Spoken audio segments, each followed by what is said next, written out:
പാലക്കാട് കൂടാതെ പല മണ്ഡലങ്ങളിലും CPIM BJP ഡീൽ ചൂണ്ടിക്കാട്ടി വ്യാപക ക്യാമ്പയിന് UDF ഇറങ്ങിക്കഴിഞ്ഞു. BJPയുടെ ശക്തി കേന്ദ്രങ്ങളിൽ അവരുടെ ഘടകകക്ഷി സ്ഥാനാർത്ഥികളെ ഇറക്കുന്നതിലെ അസ്വാഭാവികത ചൂണ്ടിക്കാട്ടിയാണ് പ്രചാരണം. 57 മണ്ഡലങ്ങൾ ഇടതുമുന്നണിക്ക് ഒപ്പമുണ്ട്. ഭരണത്തിലെത്തണമെങ്കിൽ 14 സീറ്റ് കൂടി അധികം വേണം.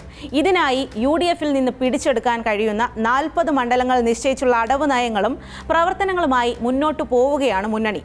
തദ്ദേശ വോട്ട് കണക്കിൽ 81 മണ്ഡലങ്ങളാണ് UDFിനുള്ളത്. കഴിഞ്ഞ നിയമസഭാ തെരഞ്ഞെടുപ്പിൽ LDFിന് 10,000-ൽ താഴെ മാത്രം ഭൂരിപക്ഷം നേടിയ ചില മണ്ഡലങ്ങൾ കൂടി പിടിച്ചെടുക്കാനാകുമെന്നാണ് പ്രതീക്ഷ. അത്തരത്തിൽ 30 മണ്ഡലങ്ങൾ UDFും കണക്കുകൂട്ടി വെച്ചിട്ടുണ്ട്. 6 സീറ്റെങ്കിലും വിജയിക്കുമെന്ന് BJPയും കണക്കുകൂട്ടുന്നു. ഏതായാലും ഡീൽ ചർച്ചകൾ അടുത്ത ദിവസങ്ങളിൽ തുടരുമെന്നാണ് നേതാക്കളുടെ പ്രതികരണങ്ങളിൽ നിന്ന് വ്യക്തമാകുന്നത്. മുന്നണികളുടെ പുതിയ വെളിപ്പെടുത്തലുകളും പ്രതീക്ഷിക്കാം.